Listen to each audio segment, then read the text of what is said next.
ഞാനിപ്പോൾ കേരളത്തിലെ എല്ലായിടത്തും പ്രചരണ പ്രവർത്തനങ്ങളുമായി ബന്ധപ്പെട്ട് പോയിരുന്നു. ഇന്നലെ പാലക്കാടും മലപ്പുറത്തുമായിരുന്നു. കേരളത്തിൽ ആകമാനം ഒരു നല്ല മാറ്റമാണ് ദൃശ്യമായിട്ടുള്ളത്. ഐക്യജനാധിപത്യ മുന്നണിക്ക് അനുകൂലമായിട്ടുള്ള നല്ല മാറ്റം ഈ തെരഞ്ഞെടുപ്പിൽ ഉണ്ടാവും എന്ന് തന്നെയാണ് എന്റെ ഉറച്ച വിശ്വാസം. അതാണ് ജനങ്ങളുടെ പ്രതിഫലനങ്ങളിൽ നിന്നും മനസ്സിലാക്കാൻ സാധിക്കുന്നത്.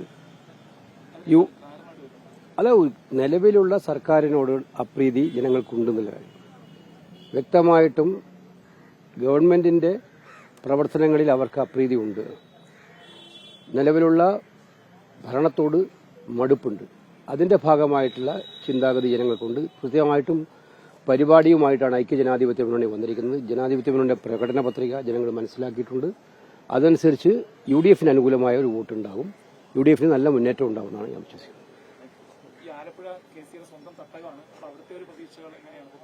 ആലപ്പുഴയിലും ആ മാറ്റം ബാധകമാണല്ലോ. ഞാൻ പറഞ്ഞില്ല, പൊതുവായിട്ടുള്ളൊരു മാറ്റമാണുള്ളത്. ആ മാറ്റം ആലപ്പുഴയിലും ഉണ്ടാകുമെന്നാണ് വിശ്വാസം. തീർച്ചയായിട്ടും അനുകൂലമായിരിക്കും. നമസ്കാരം.